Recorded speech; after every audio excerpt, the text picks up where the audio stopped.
we live? Can they hear us? See, they're all talking. Shut they hear the us? F up, will you? You're so Welcome cool. to the freaking podcast. Jeez, it's gotten really bad past couple of weeks. I feel like crap. I could be a little punchy today. Yeah.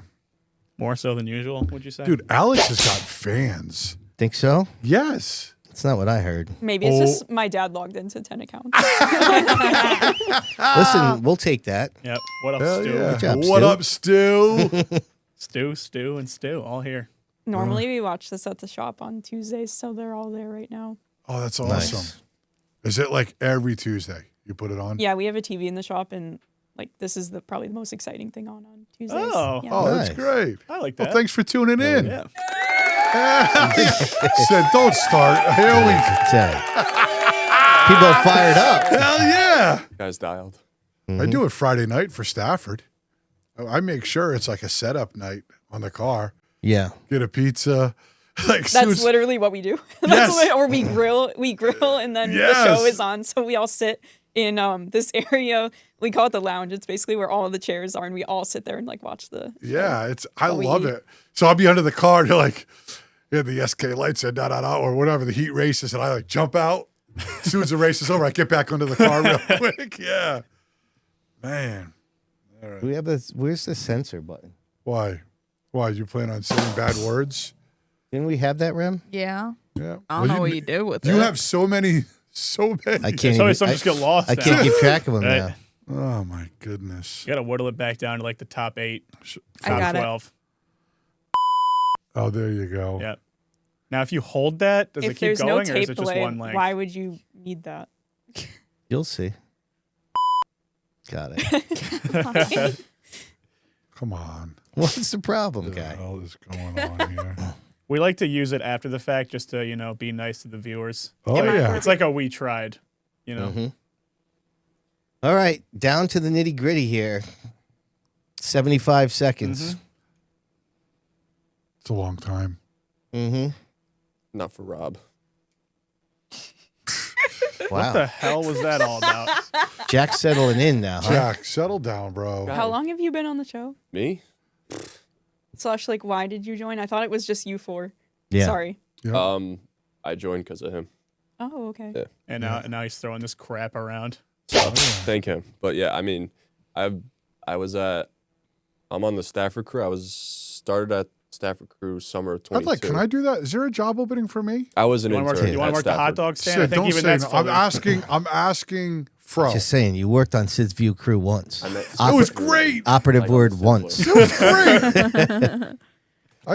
I'm just here for moral support. I go around, talk to all the drivers. Mm-hmm. Oh, Hey, And you're probably pretty good at that. can I borrow one of your polos?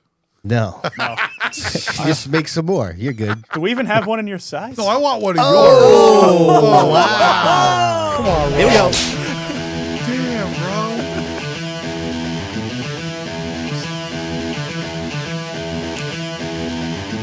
That's what she said.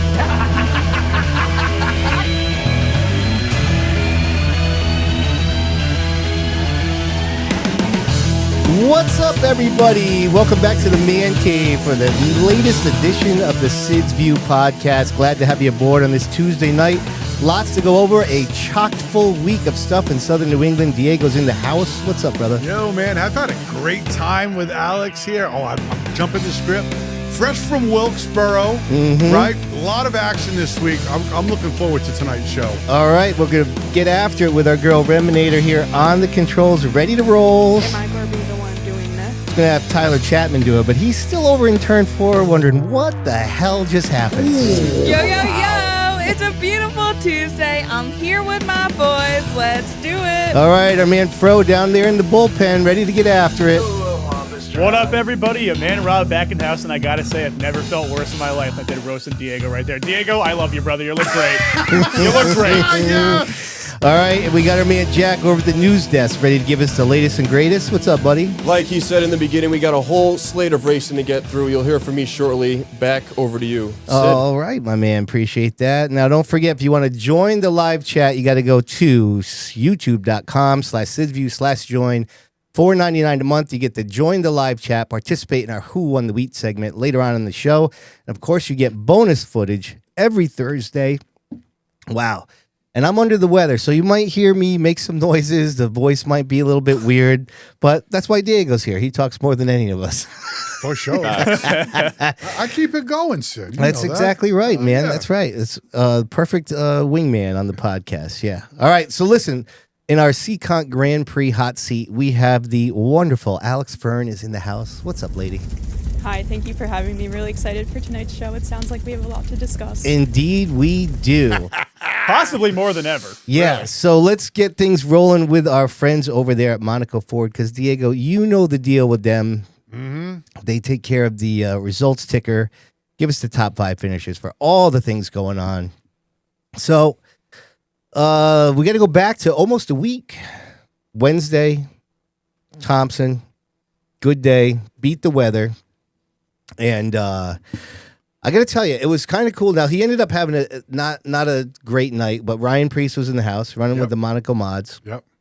And it's good to see him. I hadn't seen Ryan in a long time. And he hasn't really changed. I mean, he's the same guy. From what I saw of him, especially with our crew, has time for everybody. Always, shaking hands, meeting people. Was a machine signing autographs at the autograph session. But at the same time, still super competitive. Like Rob and Remy had to shoot some stuff with him. We ended up not doing it until the end of the night because he wrecked in his heat race. And they had to get after it to get the car ready, for the feature. And so that just kind of struck me that, he could easily just come and be a celebrity for the day and sign autographs and maybe not even race, just show up, you know. But he still shows up and gives it his A effort to go after it in the mods. And I think that's pretty cool. I think it's abundantly clear by his post-race interviews on the Cup level that he's still the same person, and like when the front stretch and those guys give their interviews, he's brutally honest, and whether you like it or not. And to touch on the level of racing, he's been Cup racing, but I think, because he doesn't run open wheels all the time and everybody else is on it, I'm not saying that he's rusty, but to keep up with what's happening with the Northeast, and he'll tell you himself, you want to do some real racing, go up and race with the boys up in the Northeast on the modifieds. And he's a true example. I know, he comes, I didn't watch, but I knew he wasn't up front for most of the race. I was flying that day. I think we flew out to North Wilkesboro, and I was trying to watch as much as I could. Yeah. And I didn't see him much. I know one thing.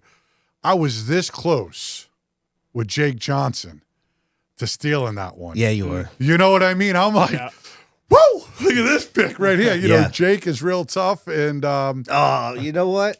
What's that? Damn, I forgot to clip it. So when Rob and Remy, they interview the top 5 finishers, and Ron Silk, and I meant to clip it because I didn't put it in the clip that we posted for Monaco.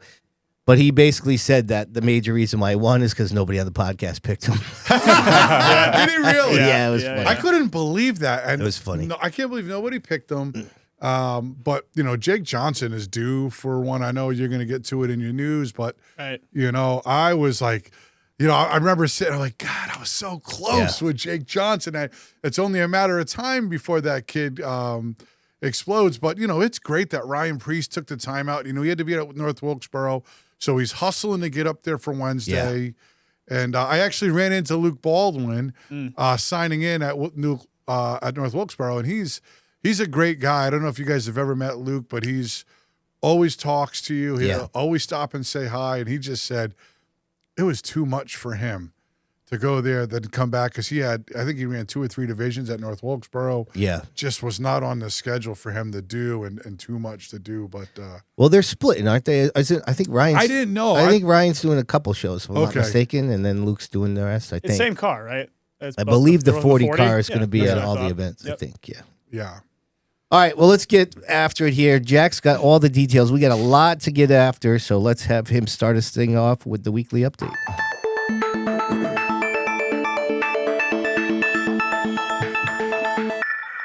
Okay, want to give a big shout out to the good people at Belltown Motors for the weekly update this week. So We're going to start at Thompson with the tri-track event. So Ron Silk goes back-to-back, winning the racechoice.com 75, becoming the first back-to-back winner since 2023 when Matt Hirschman did it. Diego's boy Keith Rocco won the 604 mod race. Pretty All right, good race. hold on a second, Jack. Let's. We got some video clips we want to get after. yeah. Is this the tri-track? So first of all, yeah, when we go to the tri-track, so if you haven't gone to the Monaco Modified Tri-Track Series YouTube channel, get over there and check out the extended highlights we did. Awesome stuff. GoPros and drone. Our drone tech, Ben, hit it out of the park. We went up there for the icebreaker, and he was a little taken aback about how much faster they go at that track than they do at Waterford.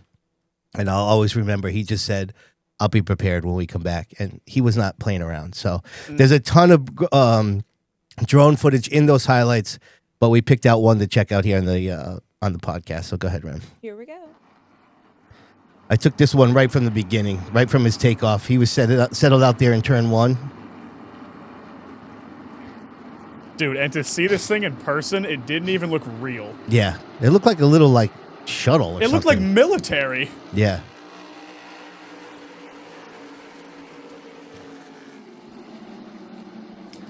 The drone stuff, it's just mesmerizing, you know?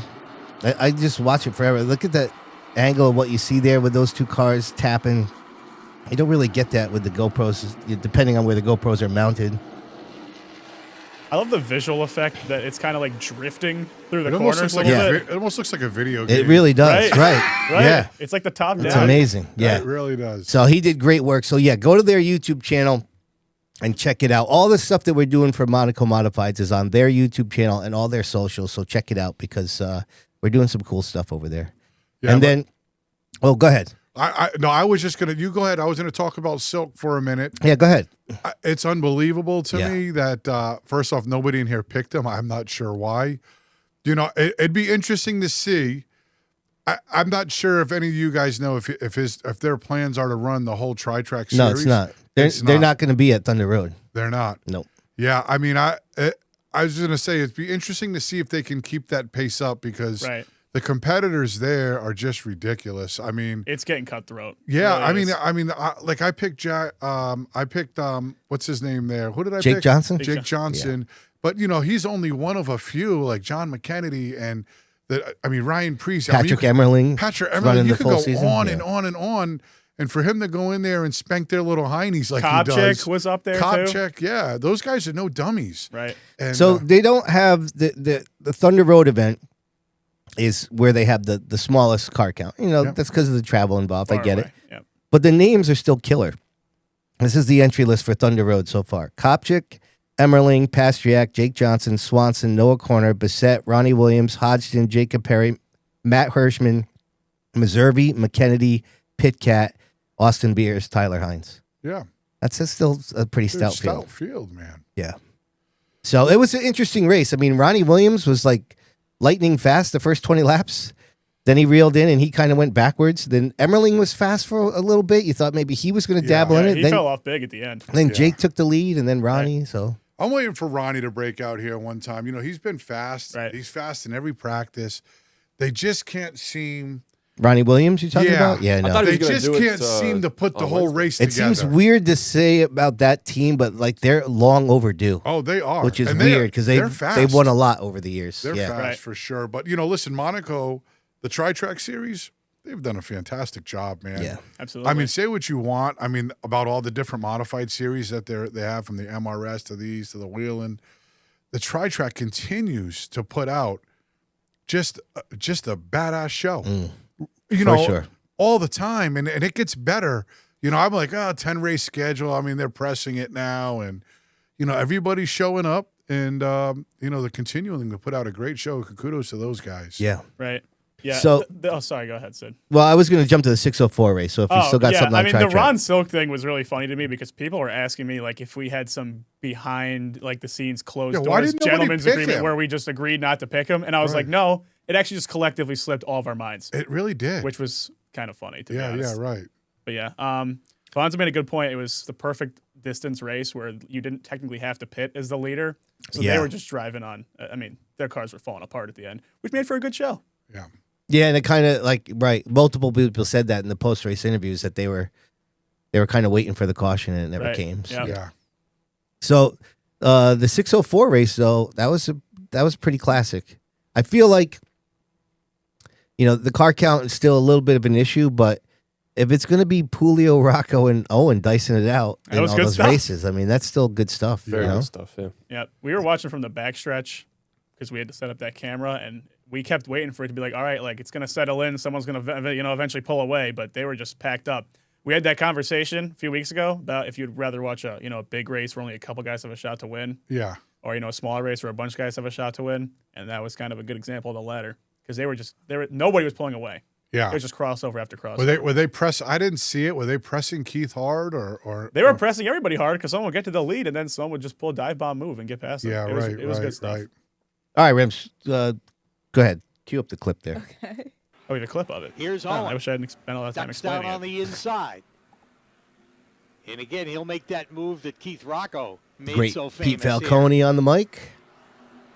And Rocco will come right back with the crossover to try and take the lead back. Tell you what, Pete can't ask for much better than this. 3 of the best in the Sunoco Modifieds, whether it's here, Stafford, anywhere they go. Waterford. Look at Keith battling it protecting out the bottom. here. Yeah. You can see us in that tonight's 30 video lap too. It's so Sunoco funny. Modified feature. The 3 of them rumble off turn number 4 and back to the stripe with 16 laps to go. That time by, it's anyone's race now. It's Rocco, Owen, and So this Pulio. continued on for the Our last north to 16 tail, down laps? the No, they back spread out a little bit Tiny after a bit. while. Yeah. Looks easy, But it was still they never are more within than like a inches car of length and a each other half. when they make Yeah. those moves. It was basically just this. There they go, like slices and dicing. Yeah.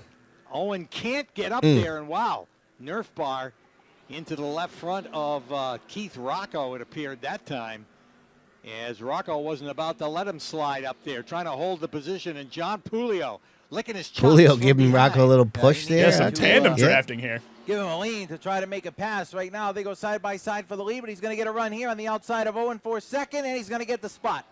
Yeah, That so like I momentum said, so man, big on the that's car count aside, all you need is something to watch, and that was a good Yeah. show. That was a Yeah, good you race. only need 2 cars for a race. You Yeah. got that right. Yep, Yeah, as that's it. that Crown Vic race a few weeks ago, Waterford kind of proved that, right? Oh yeah. Yeah. Yep. Speaking of which, Pulio and Rocco have had some interesting encounters recently.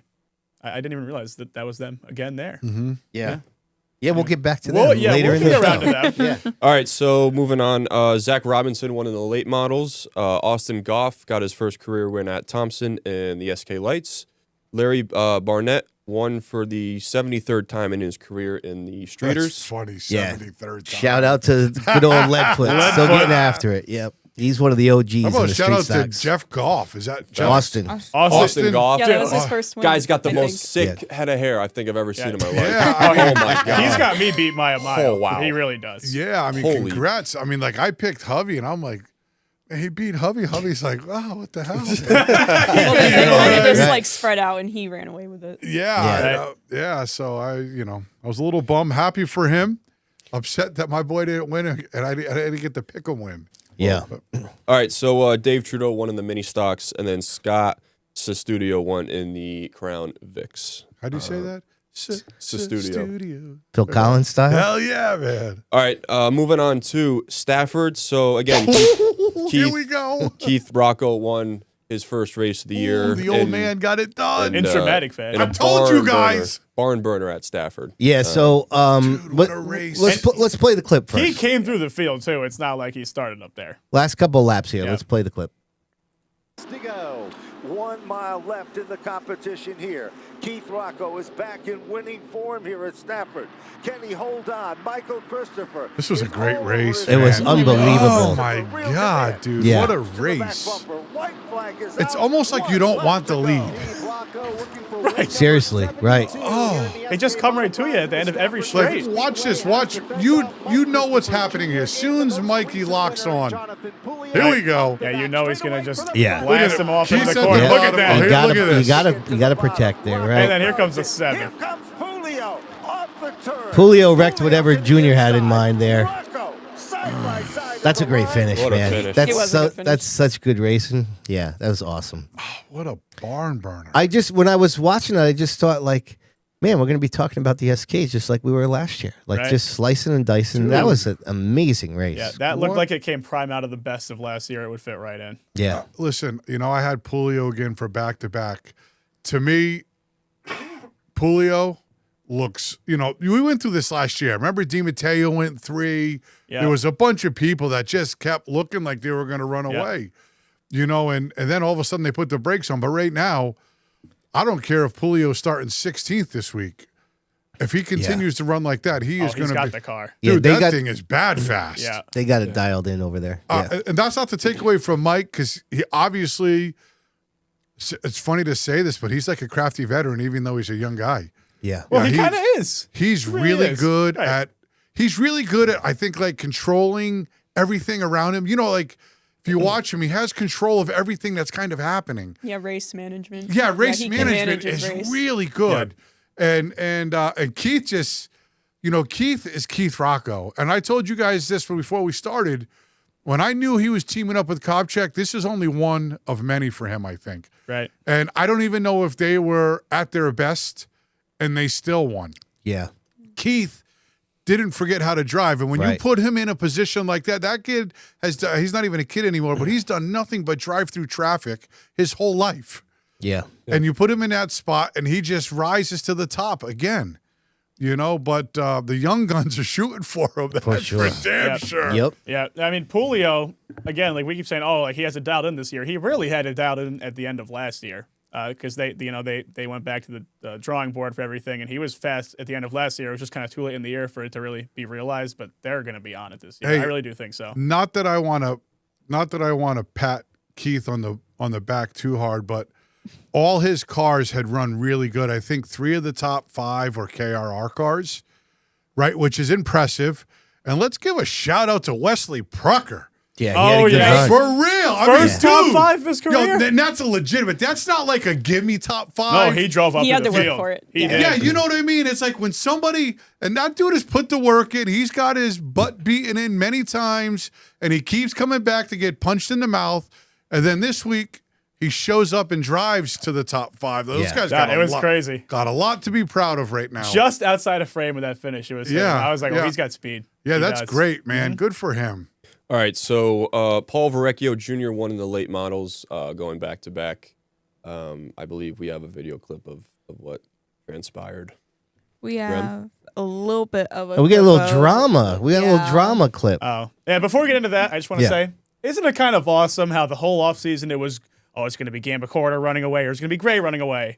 Like, I feel like those are the 2 names we were throwing around. And then Verrecchio just... Yeah. Well, he had a good year last year. Hold he my had beer. He had a break. No, for sure. Year. But, I mean, he's already tied his wins from last year. He has the equipment. He has the skills. I mean, last year was a breakout year, but he's I think it was just oversight on people's part. Like, he's kind of slept on. Yeah. He is a little bit. I definitely agree with that. Yep. All right. So, here we go. The third spot Not this. may take second away from Meyer, but allows the 44 of Scott Foster to close in from 4th. Alex, you had a nice view of this. You're right behind this chaos coming. Yeah. My video comes out tomorrow if you want to see it. All right. That's Nice one plug. day too late for us. Breakaway once again. You gotta give credit. Dude. The That's champion. rough. Dude. Oh, trouble now. I kind Tire of saw Russell that went coming. down. Dude. Oh, really? I mean, what the hell? Who didn't? What the hell just happened there? Yeah, don't it's know. tough. I mean, what the hell just happened there? How about poor Scott Foster? Yeah, well, no, I mean, that's what dude. I was He thinking was having a about good too, run. 'cause- Dude, he's a great guy. Yeah, I mean, he had nothing to do with it, and he just got caught up in that. So nowhere to I go. thought to myself, like we all said to ourselves on the radio, like, oh, we're just like that had nothing to do with wreck avoidance skill. That was just me being lucky. Like that could have been me, Right. You know, or someone else who had nothing to do with it. I'm not sure what had transpired there. I mean, I was watching that, and I came home and rewatched it again at home. I'm not sure what the hell happened there. It looked like Gamba Corda got in it clean. Well, I don't know. You know, the things that I don't know is because I don't race. I don't see everything through the pack, right? So Alex could probably say so-and-so runs rough all the week, all the time, and so he had that coming. So I don't know that stuff because you know who you're racing with. But to me, it looked like the 23 got inside clean. The lap prior to that, he had checked up off of 2 for Chris. So I don't know if there's any bad blood there, but the turn down was very blatant to me. Instantly, I just said, what the hell was that? Like, that wasn't even racing to me right there. Now, have I done something like that? Probably. I don't know. Probably is even a little too generous, man. But here I am now as a podcast co-host, and I get to watch all this stuff, and I'm not sure what I was watching. Like, it's just, to me, I hope Chris don't get mad about this. Chris is better than that, and for that to happen, now there could be something else that had happened there prior that led up to that, which I don't know. But I hated to see it for Gambacorta because he was wrecked. I hated to see for Foster. Yeah. He's a great guy. That was wicked disappointing. Yeah, like these guys have nothing. That could have been you. These guys are just out there racing, and somebody else had to pay the price. I mean, Foster looked like he went in good. I'm sure the horn or the clip is over. Yeah. It looks like it. Yeah, those guys are a full week and thousands of dollars right now. Yeah. It's part of the game, but it doesn't always have to be. It didn't need to happen. Yes. Yeah, that was avoidable, It was avoidable. So I hated to see it because I am a fan of Chris Myers. But, I mean, I just call it like I see it. I mean, if I was calling the mic that night, I would have said the same exact thing. What the hell was that? Yeah. Well, Yeah, the call from race control came down. It felt like before the caution lights were even that's true. on. Yeah. It was immediate. Like, I think I like both of them. I like racing with both of them. I don't know of anything from the Sizzler that might have motivated that, but I think, like, I was there, just waiting for something to happen, somebody to pass someone so we can keep going. And they were like, the late models are full contact, like that. Oh, no doubt. Like, for people who don't know that, like, that's par for the course. Like, you have to expect that. So and neither of them, especially Gambacorta, I think, like, is pretty passive, but I just observed them being, like, pretty aggressive, but also they both have good cars. They're both really competitive. They both can contend for the win every week. So I was just waiting for something to happen and just got lucky. But I kind of knew that, like, some shakeup would probably happen. I always watch Gambacorta, and sometimes I think he's too passive with a fast car. But who am I to speak? The guy won how many championships? He's got 5 at the track. That's what I'm saying. Like, so I always say, damn, he's too passive. He gets up top and he gets passive sometimes, but he keeps winning championships. He has his way of doing it and it works. Right. Yeah. Right. So that's why I said, I don't know, just from a driver standpoint, because I remember racing and who roughs you up a little through the field when they're coming through the field. Yeah. Now, does Gambacorta do that over the last couple of years? I don't know. TV makes it not look like that. Flow makes it not look like that. But, what do I know? Driving. It always see like Verricchio is fast. He's always in somebody's quarter panel. Not nasty, but he's always in somebody's door. Finesse. Yeah, it's a finesse in your door quarter panel. But who's going to be the next one to get pissed off at him for that? Well, right? Yeah, if you do it right, they don't even know that you did it. But I think the late models on Friday in particular was very aggressive for whatever reason, like lots of contact. So I don't think anyone is right, but I don't, like, nobody's right or perfect in that situation. Oh, yeah. And it's hard to control your emotions on that split second. Is Chris Meyer looking back today? Is he saying, damn, I wish I didn't do that? Or, because I'm going to say this. I watched, like, the heat race and stuff, and, I don't know how much this plays into it. I thought Chris was struggling a little Saturday night. He wasn't where he would normally like to be.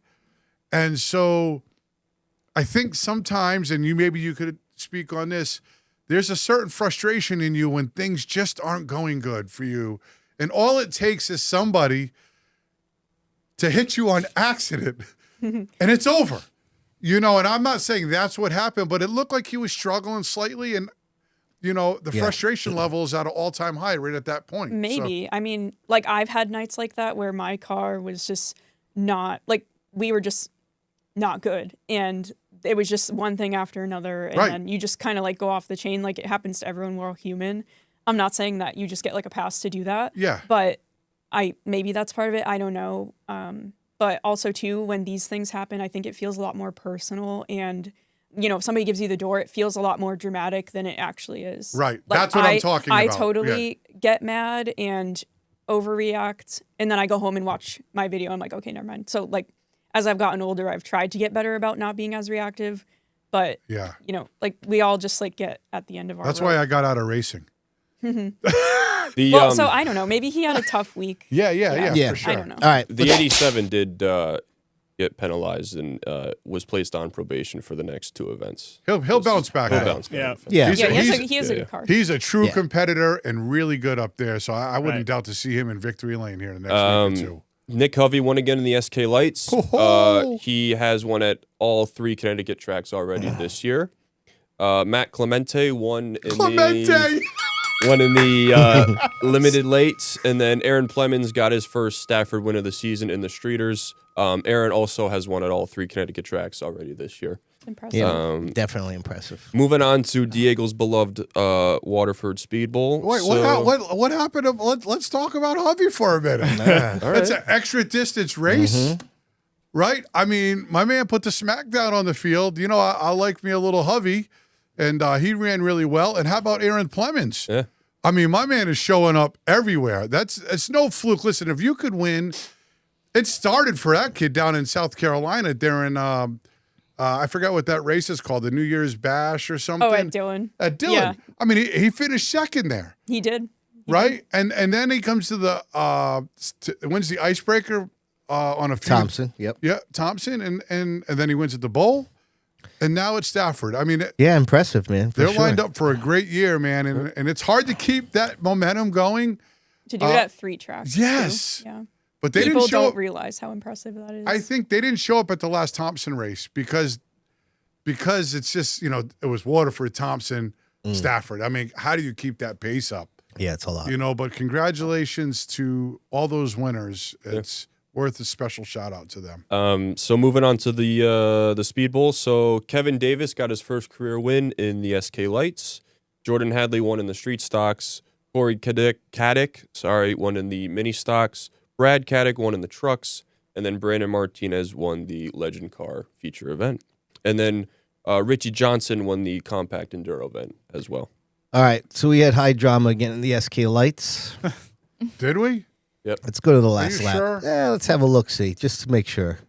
Alex, can you commentate on this here? All right, this I'll is the get last canceled. lap. Tyler Chapman in the lead, Sammy Anderson in second. Look at this. Oh no! Oh, my Lord. Hi-ya! Oh, my goodness. That's rough. There must have been a mini appeal. Oh, my Sorry. goodness. That's rough. I don't know what to say about that one. What happened there? I don't know. Yeah, I don't know. Oh, nobody's seen it? I mean, Nobody wants to commentate on it. I'm the only one that got Diego, it. why don't you? I mean, what did it look like? I mean, Looks yeah. like I don't she- think you need to say it. We all Well, know. I got to tell you Looks this. like she took him out. That's what it looks like. Marvin Yeah. was about ready to get his first win in a couple of years. Yeah. And I can tell you this. We didn't even bring this up, but Tyler Chapman is legit. Yeah. I mean, did you see him coming in the SK race at Stafford? I seen the neon. He did run. Dude, yeah. the neon bumper was starting yeah. to come into the scene. I said, "Oh shit, who's Yeah. that?" Yeah. It's Chapman. He's gonna figure that car out quick. He really I'm very confident that he will. Yeah, I mean, it sucks for Sammy for that to happen. Sammy had a pretty good car Saturday night. I was intensely watching that. Excuse me. I tend to root for the females a little more, and I was hoping to see Sammy pull off for a win, but that didn't look great. That didn't look great. So Kevin Davis, I believe that's his third SK Light race ever. Really?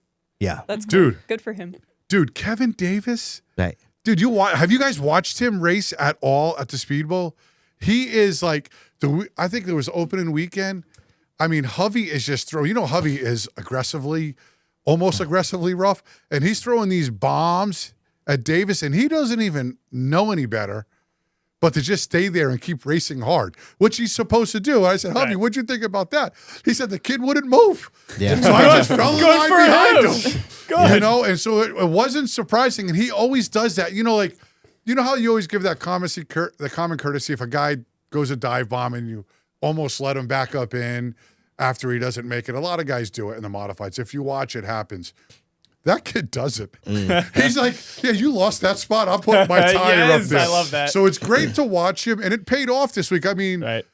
he won the race because he races hard every week for 3 weeks. I mean, how impressive is that? Yeah. How impressive is it for Chassis Pro? you know, it's a great week for those guys. So congratulations to Mr. Davis. All right, now up at Seacon. No, hold on.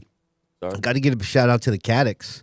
Oh, yes. Brad and his nephew Corey both winning on the same night. Seriously. That's cool. That's really cool. A very emotional win for Brad. Brad's probably he's in the conversation for the most emotional racer of all time. It was great. I don't remember the last time he was interviewed where he didn't get choked up a little bit. It was great. Yeah, that was good to see. It was great for Troy Prentice. Yeah. You know, because I think he owns those cars. You know, he's had a couple last year and he's tied in. He teamed up with Caddick this year and just said, hey, this is what we're going to do. Yeah. And to come out the second race and win a feature, he's looking more and more like his dad as he gets older. He got out of the truck, and I'm like, man, he's starting to look like Don. Yeah, but you know, you win this early in the year, and Alex, you could probably attest to this. It's like, you could just race the rest of the year now. You know, like a little you bit got of a the win relief. out, and Yeah, I say to myself, thank God. yeah, you know what I mean? Yeah, you're like, oh, yes. It's not our flop era yet. Yeah, you know, so it's great for those guys. Congratulations. Do you usually end up like racing better after that? Like, have you experienced that before? Once you get the win, it's almost like they just start coming easier and easier after that. The pressure's off, I think. Yeah, that's what I'm saying. Yeah. You got a different mindset. Right, you know, right. you're feeling good. You already won, and then you win again. You're like, damn, I just freaking won again. You know what I mean? Like, damn, It's even better when you win the first race of the year because then the rest, like, you can just chill out for the next 6 months. Yeah, you're like, I got one in the bag. So I just have to mention, because we beat him up on car counts a lot, and the trucks and streeters weren't great, but there were 16 SK lights, 15 minis, 18 legend cars, and 35 enduro cars listed on the finish. Oh, nice. That's cool. So that's I pretty love good. to see the enduro counts going back up. I know we don't talk about those a lot, but they were getting a little slim. Yeah. And 35, that's nice. All right, Jack, carry on there, bro. All right, so at Seaconk, Rowdy Burns went back-to-back in the Pro Stocks. I picked the wrong division. You sure did. Damn. Charlie, You know what's funny? And he went 3 wide for the late model win. Yeah. Yeah. All right, Rem, so what do you got over there? I have the late model. Oh, let's show him. This is the finish? Yeah. Well, go ahead. Give us the winner, Jack. So Charlie Rose won, but the I feel like personally the late model division at Seaconk is you can't miss it. It's Agree. yeah. We've All been right. saying that Go about ahead, a lot Rob. of their divisions recently. Yeah, there's good racing there. yeah. Go ahead, Rob. Mile, 3 laps. We're ready to go, ladies and gentlemen. 3 The laps. Bristol All Bears, right. the A little Paceburg bonus goes lap. down to the center of the infield. Charlie Rose and Luke LeBron. Charlie Will Rose bring is them off of turn both number these guys 4. in the front They row are start to really wind good. it up. Yeah. Looking for the green. There it is. So, and we're back underway. Charlie Rose in the LeBron on 91, outside. Rose LeBron's in the down low, down to 27. one. Here they go down the backstretch. Give the nose advantage. With a to 35's Luke pretty LeBron, looking down car. into 3 and 4. Here comes Charlie Rose battling back. Twin sticks in the air as they come off the corner. Rose a little bit sideways, gathers it back in. As they Slideways. Slideways, I you love hear that? Love it. We've all been there. Down the backstretch. I just love how there's LeBron never any sense of again with control the for nose them, advantage. even on the Charlie straights. Rose closes the gap. Just He bouncing has a around. nose advantage. Off 4. Here they come. White flag. Rose loose off the corner, trying to gather it back in. Down into 1. Oh, look at him running him up the hill. Yep. You see, look at him. Oh, he's feeling in trouble right here. Right. He knows what he has to Yeah, do. hiya. Burns down low. They come off the That's a corner. nice move for the Rose win right picks there. up the Great call win. too, brother. No. Yeah. Great Yeah, call. those announcers are good. Great Yeah, good stuff, man. Man, great race, dude. Charlie Rose is the veteran there, and he is fast as hell every Yeah. week, dude. All right, so just to wrap it up, Adam Petty got his first win of the season in the Sportsman, and then the veteran Rick Martin won in the Trucks. Crafty. Yeah. Crafty. He's feeling radical, I'm sure. Yes, he is. Oh, that's a good I see what you did there, guy. Good for you. All right, so the Whelen Modified Tour was down in North Wilkesboro this weekend. Craig Lutz won and survived a very, very sloppy race to win his first NASCAR Whelen Modified Tour win since August of 2020. So big ups to my man Lutz, Yeah. Speedbowl guy. Oh, yeah.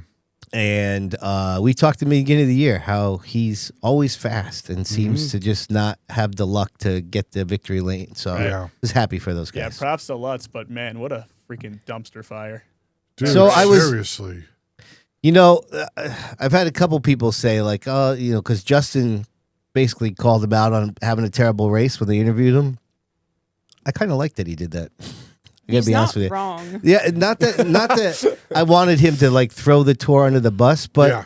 you know, just to be like self-aware. I wouldn't want him to go out there and kind of like sugarcoat what was a terrible race, because that would I thought would be even worse. But it was really disappointing that my favorite type of car was on this big stage, Right. and it was one of the worst races I'd seen in a long time. Right. I don't know if I've ever honestly seen a more disappointing tour race. Yeah, it was. I mean, bad. in my life, Right. Really bad. and it was such a huge stage. On that stage, and you're taking half the cars away on the freaking hook. I mean, come on, guys. Everybody's adrenaline must have been pumping.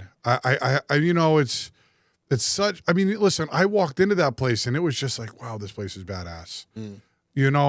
But those guys are all pretty much professionals. They've all been doing it a long time. They've been on big stages. Bristol, a lot of those guys have been doing things like this. So I don't know what happened.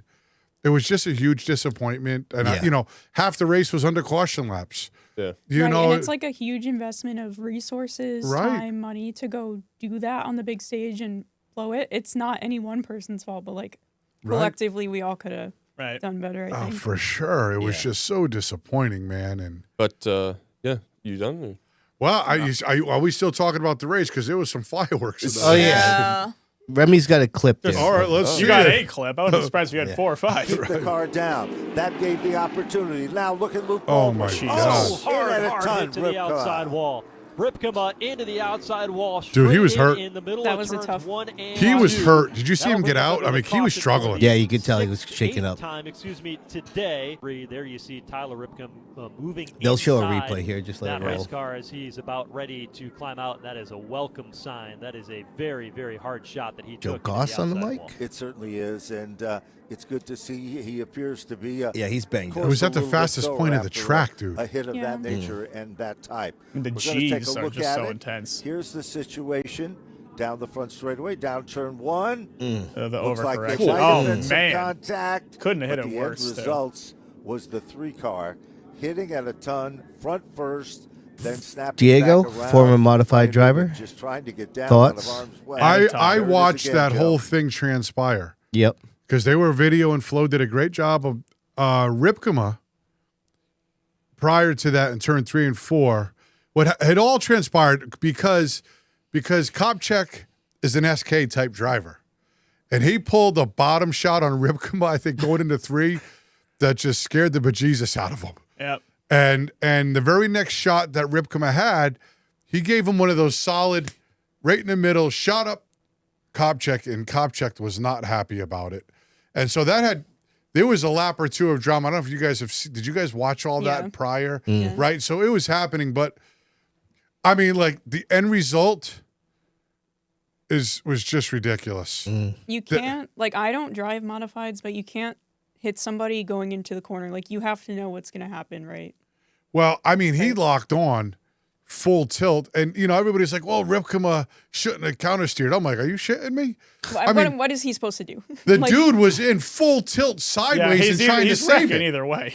Yeah, I mean, he was the menu options are so limited. right. I mean, I honestly can't blame Ripkema because everybody's like, "Well, he countersteered." I'm like, dude, okay, what would you have done? His from the options couch? are to spin to the inside and get T-boned, or go into the outside wall. Here's my problem with this, right?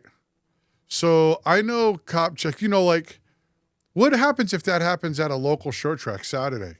I mean, you've seen what happened to Corey Fanning. Now, Corey Fanning's was really blatant. That was a right rear hook, going into 1. This was close. I mean, it wasn't on the right rear, but, Kopchak, to me, has a whole bunch to offer to modified racing. His knowledge. Yeah, he's a smart kid. His knowledge, his driving ability, and I mean, he's on the tour right now. He's 8 points out of the point lead. And he's been working with Keith too, right? On that, I mean, on he that new sets car? Keith's car up. To me, this is just like, and he'll probably watch this and be like, what the hell does Diego know? But he just has to be better because he is in the limelight.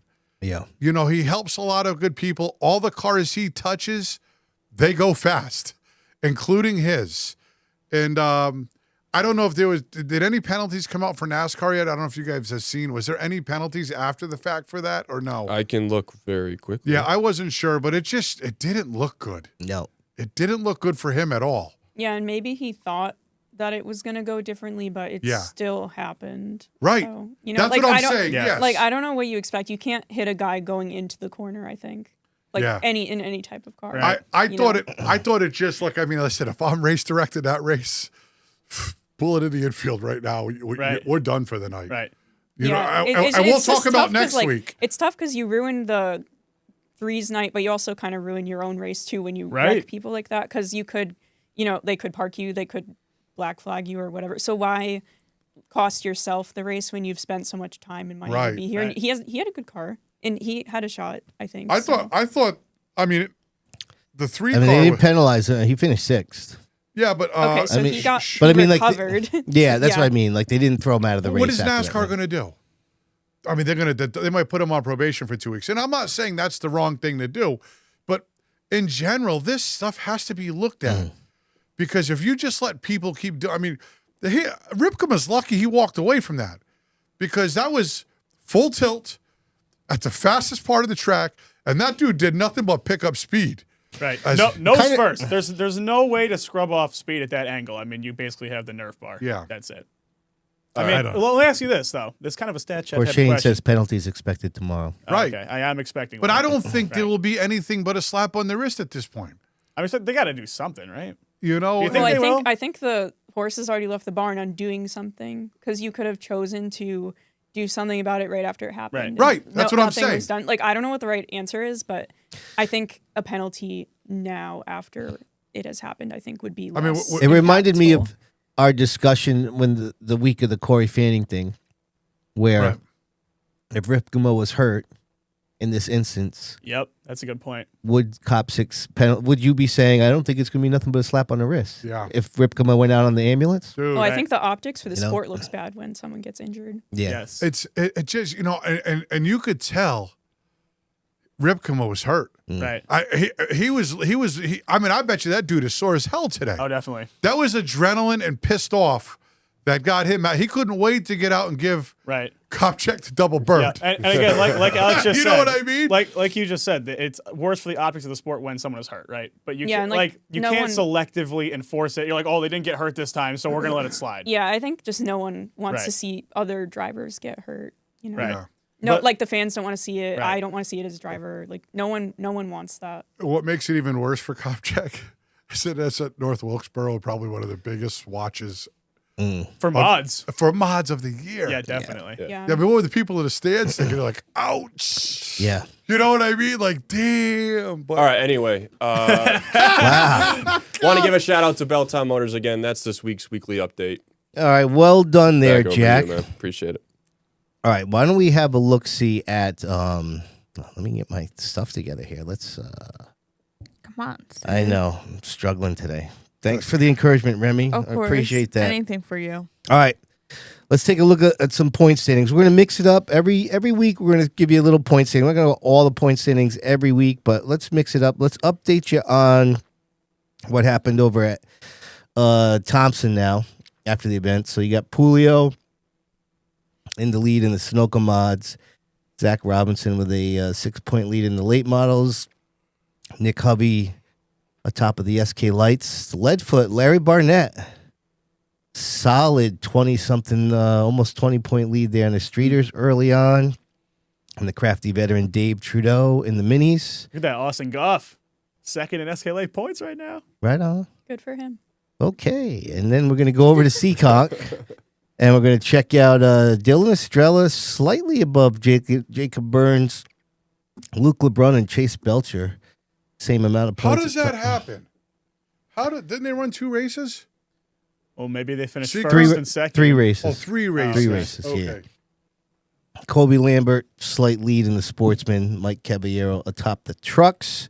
And the last one we'll give to you is we'll do some touring series from the, let me click some right buttons here. Oh, boy. Oh, there's that handsome there we go. Okay, there we go. I don't know if that was the one. So our boy Lutz. Philippe Big Frogs Nut into the Lutz. lead. Nice. So tight quarters early on over there. Ron Silk he's gonna lose that point lead when we go to Thunder Road because he's not gonna be there. We got MRS, the Act Tour. Pass. John McKennedy leading the Super Mods. The boy Matt Swanson right behind him. All right, so we'll go over some more next time around. Remy, I'm gonna try my best to pull this off. Oh, this is gonna be rough. Oh, wow. This could be brutal. This is not. Come on. But it is time for the ever popular Waddell Communications Nostalgia Nugget. I did the wrong thing. Son of a bitch. Let's try that again. That's just ridiculous.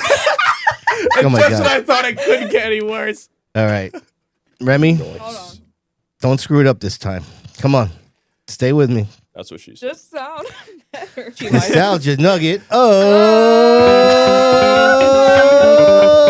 the week. That was weak. Holy crap. I mean, what do you do here, Remy? If I'm under the weather, you can't even pick me up. You're over there giggling like a hyena. What the hell is going on? Switch to yourself. No, switch to yourself. Look at yourself. What are you doing? Laughing, of course. Of course, she says. All right, the Nostalgia Nugget of the week is not Remy. But I did do a video clip because I knew that I was under the weather and didn't want to talk a lot. But Diego, did you know the 24th, which is a few days from now, don't do that, is the anniversary of when Donnie Leah won the NASCAR truck race. And this is how I'm going to call out my pathetic podcast crew because I told them about the Nostalgia Nugget before the show, and none of them knew that Donnie Leah won a truck race. You guys are all pathetic. You were not. Okay. You were not joking. You were dead serious. Nice try to mix it up. So, as I told them, this is why we do the Nostalgia Nugget, because they need to learn a lot about racing. Remy, throw on the clip. It's going to come down to the final lap when they come out of turn Oh, number Rick 4. Allen on the call. David Starr is going to see the white flag. One more lap around Mansfield Motorsports Park. Donnie Lee is right there. Here he goes. He makes contact. David Starr keeps it straight. They're side by side. Three wide down the backstretch. Donnie Lee out in front. Todd Bodine down on the bottom. As they come out of 4, Donnie Lee has That's some the good edge. stuff right there. That is insane. Wait, that's a great finish. That That's a was great so finish. good. Good for him. That is Yeah. like a forgotten finish. I feel like I would have heard about that more. Wow, that's impressive. Yeah, It is. That's good stuff. Wow. Tell me Also, you Rick should- Allen, I I knew loved that. him on the You call did not tracks. know I really that. did. Are you kidding me? There's no, you did not. Mansfield? Listen, I've known you for 25 years. I know when you're busting balls and when you're serious. You had no clue he won a truck race. Okay, I didn't. Well, listen, you're going to leave the man cave a smarter person today. You know do what? now, Diego. Good for you, guy. Oh, no, that applies. Yeah, we'll go with that one. That's not what I meant to hit, but we'll go with that. Thank you. All right. Kindly. Let's see how many more wrong buttons I can push. Rob, you ready? Yes, sir. All right. Hold on, because I'm not. Okay, now I am. Oh, boy. People are falling apart here. We're not even half through the show. So I will try to keep. Wow. Come on, Lord. What exactly was that in reference to? I that don't said? know, but I Okay. can never time it right. Whenever I try to do it, you guys keep talking. It's I can't do it right. That's I'm what sorry, she, sir. that's I'm what sorry. she That's said. it, right? I'm sorry. Yeah. That's what she said. Yeah. All right. Go ahead, Rob. You want to play it one more time for you're good measure? We Like- got it in. You're good. All right, we're going to start the Hoosier Tiree stat chat off with one regarding a lot of things that happened this week. We saw it at many places. Aggressive driving and penalties or lack thereof. Okay, now obviously when people are getting hurt, it's blatant dumping, you got to throw a penalty. But is there a point where aggressive driving penalties actually end up becoming detrimental to the racing product? When everyone has one, because then no one has one. Mm-hmm. I think, yeah, agree with what Alex said. I would say that it's. I mean, you have to. You can't lax on those calls. I mean, you're gonna have bad nights, but if you stop making those calls, it's just gonna get worse. Yeah, you know what the hard part is whoever the race director is has to have a serious backbone, Yeah. right? Mm-hmm.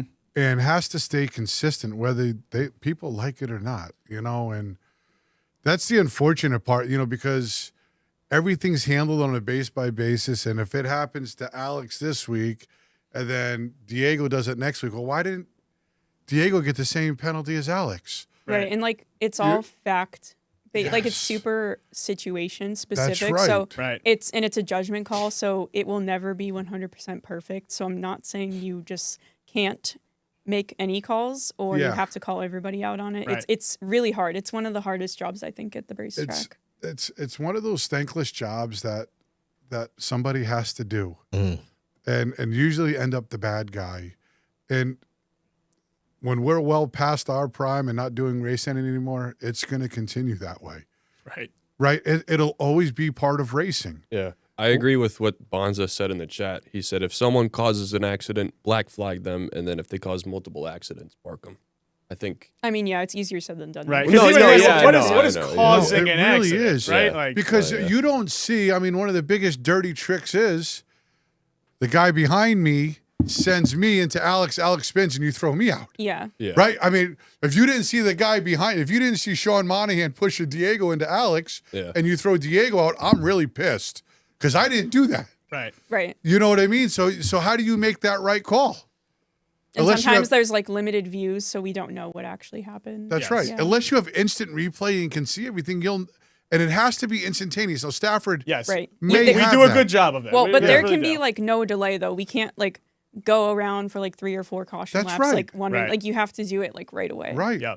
Right. Yeah. So I it's agree. hard. It's hard. It's very hard. It's all to interpretation at the end of the day, too. You know, right? Because you have the racer to racer relations where it's like, well, why did he get penalized, and and this other guy didn't. But then you also have like, I guess you get into this sort of thing where you're starting to crack down more and more, right? And I forget who it was that said it, but when you give it to somebody, you got to give it to everybody that does the same thing, and it sort of trickles down. Like, well, I feel like you start making a little bit stricter and stricter calls. It goes on, and eventually they go, well, why is this a penalty? I don't know if that's the first person in my experience of racing, when a race director feel like flexing his muscles, the first person is always made of an example. Yeah. Right. And it may not even have been that bad, but they are made of made an example of, and then you're pissed then because you're like, I didn't even do nothing that bad to warrant what happened, but the race director said in the drivers meeting,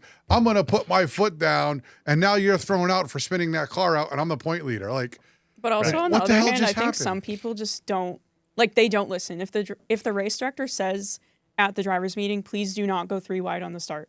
Please do not dive bomb somebody in turn 3, and then you do it during the race and you get black flagged and you're complaining on Facebook or whatever. Yeah, like, you have no right to complain then. guys. Yeah. No, I agree. Yeah, But I get it. It'll But always be there. It's so hard. Right. Well, Yeah. do you guys, because you two, both are or were racers, I guess Diego, part-time effort maybe, late models? Don't get me going, all right, bro. yeah, I won't get that started, but what I guess I'm getting at is if you start handing these out willy-nilly, do drivers almost play it too safe? Like, is there a point where you think, all right, I don't even want to go try and make this move because I might get penalized because of it?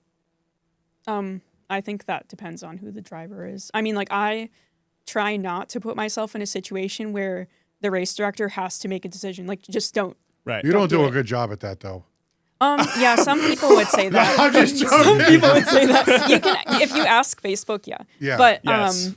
yeah, like, I mean, I don't know. That's just like how I was taught. Well, like, you don't know- don't put yourself in a situation or even near one where the race director has to maybe even potentially make a call because it could be in your favor, but also it could not, and then you throw away your whole race. Like, we race every week, so we worked all week and spent all this money and spent the whole day at the track just for me to do something stupid and compromise all of the hard work and throw away the whole day and like the whole race. Right. Right. So don't allow them to make the assumption. Well, right. How about this? I love the trucks. And Marshall Hurley's series, I mean, we've talked plenty about it. Right. They've got the A, B, C, D, E, F, G rule. If everybody hits everybody during the wreck, everybody goes to the back. And we've seen that at the Speedbowl. Right. Right. And we've talked about it. The accident cars. Yeah, the accident cars. That's what they call.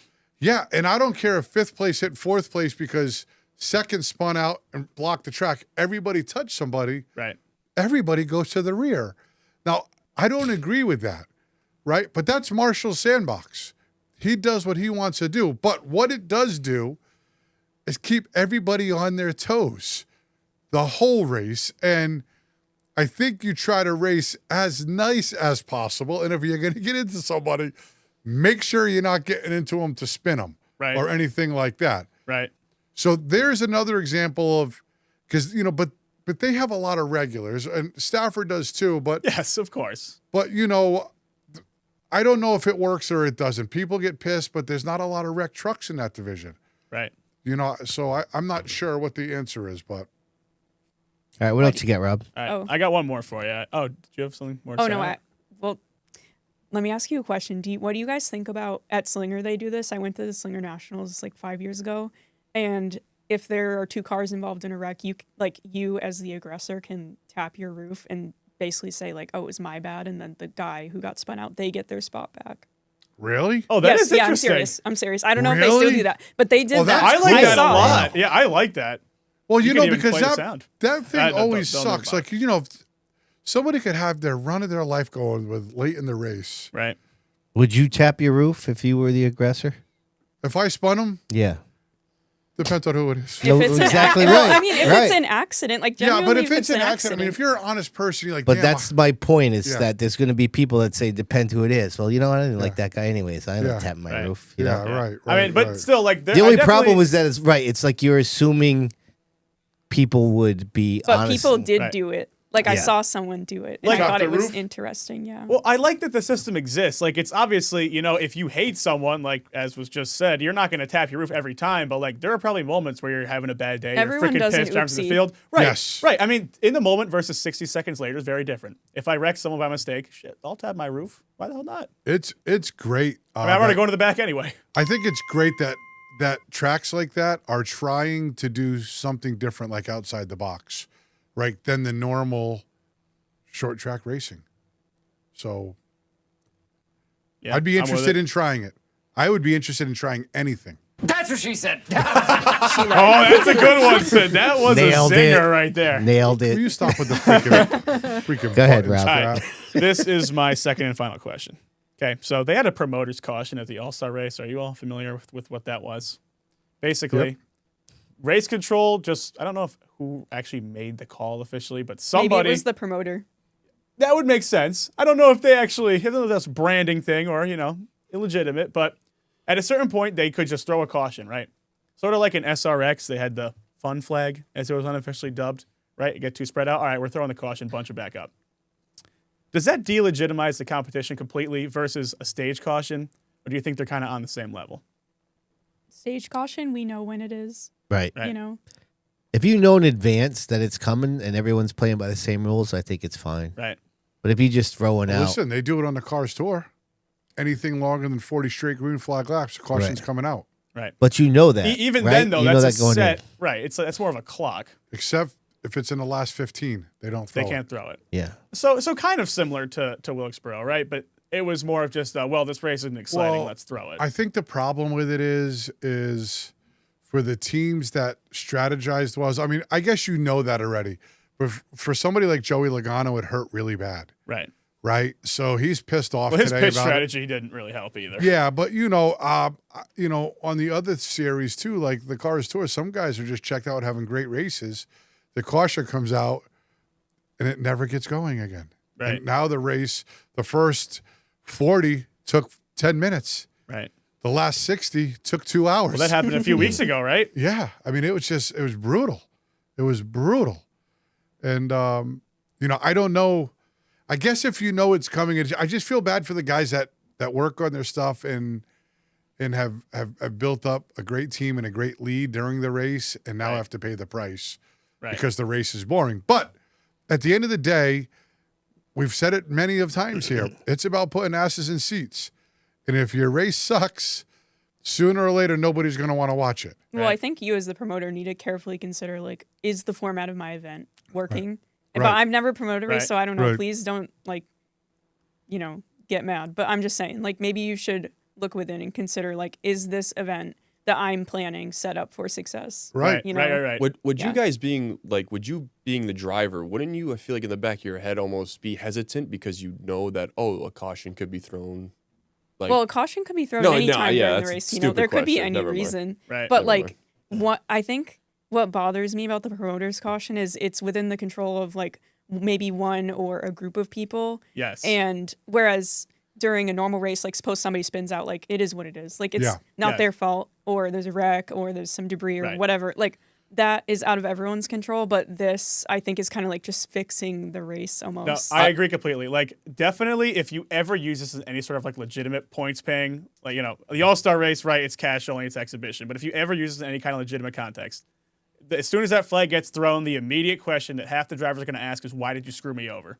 Right. I mean, that's got to be what it is every time. If you want to say, all right, we're going to throw a caution, even if you say we're going to have a 10-lap shootout, there's going to be a caution with 10 to go, we're going to have a 10-lap shootout. At least you can plan around that. Well, you know what the problem becomes too is so if you know it's coming and you're duking it, let's just say there's 4 or 5 guys duking it out for the lead. Right.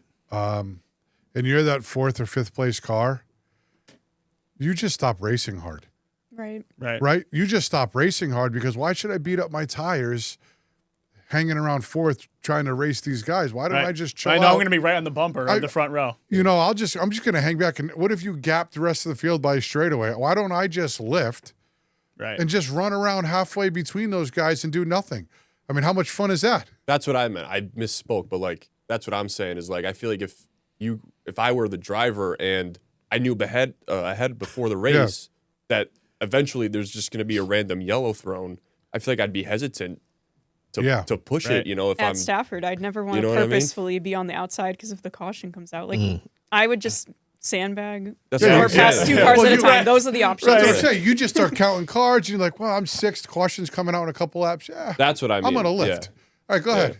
I mean, you know, you're going to restart on the bottom the next restart. So right. The chat's getting spicy. Yo, Keeter, I mean, there's accusations. Hey, can I tell you this? Steam was coming out of Keeter's keyboard there for a little bit. I got the pleasures at North Wilkesboro. Yeah. To hang out with man Keeter. Oh, nice. Oh, really? Yeah, Keeter came down. He came down into the pits with us after the races, hung out at Brody's trailer and Taylor Strickland Raceland. And we got to catch up over, over probably about a half-hour conversation. It was really great to see him. And, you know, on a side note, great to see he's doing well down there and his family's doing good. So it's congrats, Keeter. And Tapley is getting you pretty good here. Yeah, that was a good one, Tapley. I like that. Another good point made. They had promoters cautions in Cup for a long time, but they were the phantom debris, right? Yeah. Oh, cautions. I was going to bring that up. Let's go pick up a piece of dirt off the back straightaway. Okay, throw the green. Quick, someone throw their garbage on the track. Yeah, right. Yeah, there's some statistic I saw where, like, as soon as stage cautions got introduced, the debris cautions decreased by like 80, 90%. I just think that's so funny. Anyway, that's a stat chat, people. All right, before we move on, we have to first we got to give a shout out to our good friends over at DRC Electric taking over the chalkboard chatter. We didn't even talk about it. And now we got to so that's in reference to what happened with Ryan in the open race. So funny thing is we have group chat going on, and in the group chat after it happened, me and Diego were kind of on the well, it's Ryan's fault. He was behind the wheel. He should have done it. But then when I found out that they repainted it before the race, I'm like, I don't know. Well, you know, it's kind of like admitting guilt. Yeah, that was my first thought. It's a bad look. But so here's the thing. I think there's a whole bunch of situations here. The spotters are up in the middle of actually coming off of turn 4 at North Wilkesboro. Mm-hmm. So big shout out to Brandon Wilkinson, who's a Speedbowl guy who's now his spotter. At first I said, why didn't Brandon tell him to stay down low? But he couldn't see it from turn 3. He had no idea. And after you watch the replay, Ryan made an aggressive left at the start-finish line. You've seen it. Right. Yeah. And he stayed down there probably maybe for another 5 feet. He just started swerving his tires a little too early. Right. But he made a very valid point. He has every right to be pissed off. And NASCAR should have re-looked at that. You know, to take that away from him was terrible. I mean, he was the fastest car in that race. Hands down. Yeah. Sadly, the rule is so black and white. Yes. I mean, there's really, like, yes, the circumstances under which it happened. Yes, it is unfortunate. You couldn't see it. The spotters are up in the middle of 3 and 4, not even close to really the start-finish line. Yeah. he can't see that from where he is. Right. So at first I would have said, why didn't the spotter say something to him? Brandon should have said something, but he can't see it either. Right. Even from that replay they showed that was like 5 feet away from it. You could barely see. It's too bad. Yeah. Listen, on the bright side, though, my man, listen, I used to get mad at him, and I never, I used to talk a little bit about him because It's coming. Well, because I was just so disappointed in what was happening, but dude is showing up. Yeah. Like legit showing up, and it's so fun to watch. All right, let's keep moving here. Time for a little mid-state site development. Did you know? I got a doozy for you.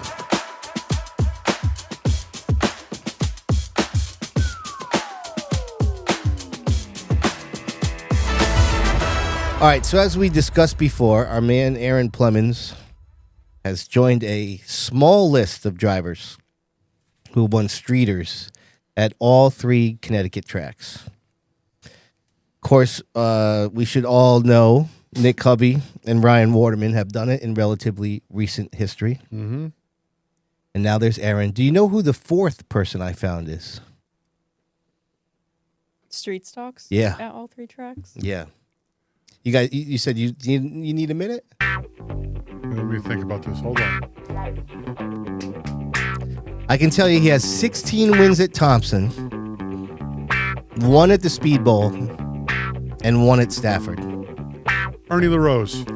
Incorrect. That was a good guess. Yeah. Oh, hold on. Glenn Boss. Another good guess. Damn. Incorrect. I don't think you're not going to get it. Wait. Is it Bill someone McNeil. from this century? That's it. Wow. Give me a hell yeah. Well done, dude. That's impressive. That's Bill impressive. McNeil. Bill McNeil. Not my favorite guy, but damn it, he had a fast-ass car. So there was a bunch of them. I mean, there's Adrian Paradise, Phil Evans, Chris Meyer, Norm Sears are a few of many that have won at the Bowl and the Speedbowl. Stafford. And then Sean Monahan, Corey Hutchins, Larry Bunnett, Glenn Boss, Ed Pulio, Ernie LaRose. There's a ton of them that have won at the Bowl and Thompson.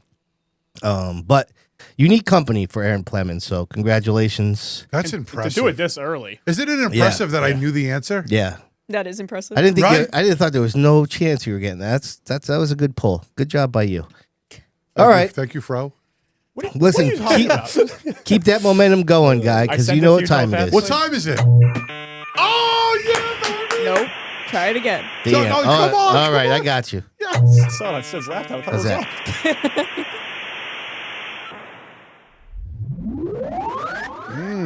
Another great segment here for viewer mail. Oh, you see. Yeah, I want to thank Ed Marcel Firewood and Land Clearing for this segment, and we've got a couple of doozy questions for y'all. We're going to start it off. You know, Jeremy, he's very, very, very good at sending questions, and I hope most people or everybody listening start sending more questions our way.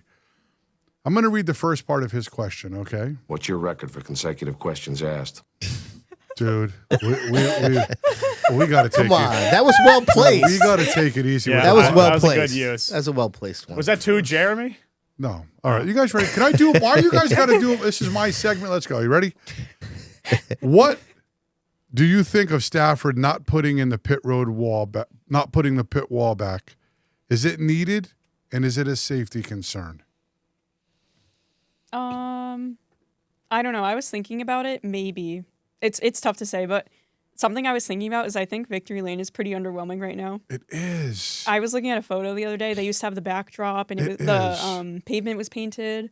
I missed that. We need to do something. We need to get very valid point. Yeah, it's super underwhelming. It's very valid point. I didn't even think about that. I thought the question pertained to like a guy spinning through the grass on a wet, dewy night. Maybe when it's wet out, I could see that too. Like if you have people humans are on pit road. Granted, they're behind the Jersey barrier, but still, like if it's wet out, maybe I could foresee a car getting close to pit road. Right. You know. But I didn't think about Victory Lane. Yeah. I have been watching. I wouldn't be surprised if the Roots came up with something because Victory Lane last year was really cool. Every week pulling up there. It was part of the flow. They've always had a really good Victory Lane. Yeah, it was part of the flow event, man. It was the part that you looked forward to. And it almost looks like at times guys are lost right now. People are lost on They what to do, where to They go. tried to explain it at the driver's meeting, and they had a whiteboard. It was kind of small. Like I had to walk up to it after and look at it because I didn't I can't hear them. I can't see it. But we need to do something. We need a backdrop or like one of those like rolling. You know. Yeah. We need to do something. Something right now needs to be done. I agree. I'm confident that they'll tweak it. Yeah. I'm sure. To fill you guys in a little bit here, they're still kind of in the process of figuring out where looks best on TV to do it without the pit wall being there. And I think once they figure that out, which is again why it's been different the last 2 events, there's going to be more of a permanent designation for where the victory lane is. But they're just filling it out, and once that happens, they're going to be working towards that. I will say that I think the new location is more efficient because it is for fans. Yes, it's quickly it's just more efficient. Like the fans can quickly go out there, and then when victory lane is over, they can quickly and safely leave. Yeah. Whereas before it took a while because they had to walk across the whole track. You know what else is a little different? What I used to like to watch was a camera view of them rolling around. Yeah, I loved that. Right, and they don't have that anymore. Does that make sense? Like when they go past them, they go on the mini mile. On the mini mile Yeah. to start finish line, and they would just video the car coming up to there. Yes, I enjoyed that part too, and that's missing a little bit right now. It's easy to sit here and pick it apart because the show is awesome. No, but I know what you mean. You know what I mean? Right. But can I say one more thing? Yeah. You wouldn't know this if you haven't finished podium yet, but the fans are right there, and you can hear yourself talking on the PA, and there's a delay. So they asked me a question, and I misheard it because there was the fans and the PA, and there's a delay, and I can't talk and think if there's also well, no, it had noise. you confused for a minute. Like, what no, that definitely makes sense. Yeah. Right. But I'm sure it'll get better. But I think it is nice that it's quickly executed now. Yeah. Well, Stafford's always trying something new. Right. And they're always trying to better what they've done. And I wouldn't be surprised if something was in the works and came out where they've done something different. I just doesn't seem as joyous as it once did last year. That's all I'm saying, even watching from home. Right. I mean, obviously the cool thing with the new victory lane is that the fans are right there, but the downside of that is it's on the racing surface, so it's kind of hard to set up an area, right, when 60 seconds ago it was a live racetrack. So I am interested to see what that direction that ends up going. Oh, yeah. Now, Diego. Yes, sir. Before you get to your second one. Yep. Is there something you want to do? Yeah, I want to invite everybody to send us an email. If you look at the link on the screen right now, it's at sidviewpodcast@gmail.com. We encourage you to send some. I mean, after a spectacular weekend of racing, I know somebody's got some bitching to do or some debating to do. I mean, we want to hear about it. I mean, give me a reason to talk about something that happened because, I'm pretty damn good at it. So remember to send it over to us at sidsviewpodcast@gmail.com. That's what she said. That's what she said. There goes Sid again. All right, listen. Are you ready for this, Alex? This is going to be a little few. So we've got a few emails back in the day, like a couple weeks ago, from Andrew Moeller. And I've been saving these for drivers, and this is going to be the first one. Okay? Who? We'll play it through your whole Stafford career. Who is the hardest driver to pass? Other people with the last name Fearn. Oh, wow. Including my brother. You went there. All right, this is great. I'm serious. Yeah. I mean, listen, it's clear as day. Listen. I remember racing with my brother. I was like, oh boy, this is gonna get bad. Are you guys? Well, let me ask you a question.